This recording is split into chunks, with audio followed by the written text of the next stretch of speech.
Tak banyak yang tahu kalau gedung Badan Perencanaan Pembangunan Nasional atau Bappenas di Bilangan Diponegoro, Jakarta adalah tempat digelarnya persidangan Mahkamah Militer luar biasa. Tempat itu menjadi saksi bisu proses peradilan bagi tokoh-tokoh yang dituduh terlibat G30S. Hampir semuanya dihukum mati.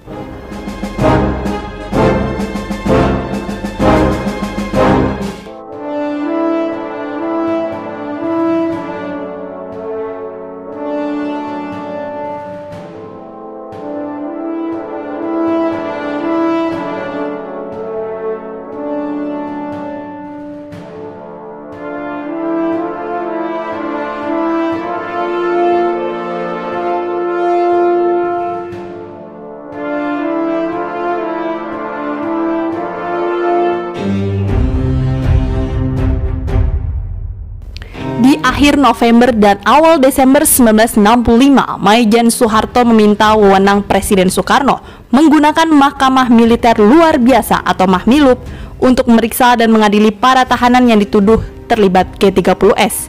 Kemudian melalui Kepres nomor 370 tahun 1965, lembaga dimaksud diberi mandat mengadili tokoh-tokoh aksi G30S. Terhadap mereka yang dituduh menjadi anggota PKI dan pendukungnya, Komando Operasi Pemulihan Keamanan dan Ketertiban atau Kopkamtib menggolongkan mereka ke dalam 3 golongan sebagai berikut. 1. Golongan A, yaitu mereka yang terlibat langsung dalam pemberontakan G30S PKI, baik di pusat maupun daerah. Golongan B, yaitu mereka yang telah disumpah atau menurut saksi telah menjadi anggota PKI atau pengurus ormas yang seasas dengan PKI, atau mereka yang menghambat usaha penumpasan G30S PKI. Golongan C, yang ketiga, mereka yang pernah terlibat dalam pemberontakan PKI Madiun atau anggota ormas seasas dengan PKI, atau mereka yang bersimpati atau telah terpengaruh sehingga menjadi pengikut PKI. Tindakan hukum terhadap ketiga golongan tersebut adalah sebagai berikut. Terhadap golongan A, pemerintah memproses melalui sidang pengadilan. Terhadap golongan B, pemerintah melakukan pemisahan dari masyarakat dengan cara mengumpulkan mereka ke dalam satu tempat dengan tujuan mengamankan mereka dari kemarahan-kemarahan rakyat dan mencegah jangan sampai mereka melakukan kegiatan yang menghambat upaya penertiban keamanan yang dilakukan oleh pemerintah.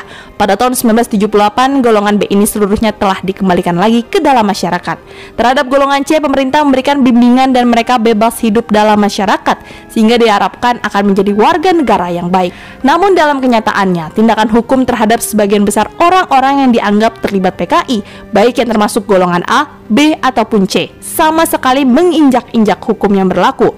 Penangkapan yang tidak mengindahkan hukum dan peri kemanusiaan merupakan hal yang lumrah dilakukan ketika itu. Buku putih G30S yang diterbitkan oleh Sekretariat Negara RI tahun 1994 mencatat bahwa ada 24 orang dari ratusan atau mungkin ribuan tokoh yang terlibat PKI yang beruntung diajukan ke pengadilan, dan hampir seluruhnya adalah mereka yang masuk ke dalam golongan A, kecuali Letkol Udara Heru Atmojo yang divonis hukuman penjara seumur hidup. Semua terdakwa yang diadili di Mahmilub dijatuhi oleh hukuman mati. Sedangkan pemimpin-pemimpin puncak PKI seperti Aidit, Nyoto, dan Lukman yang dituduh ikut mendalangi aksi G30S dieksekusi setelah diinterogasi seadanya tanpa pernah diajukan ke pengadilan.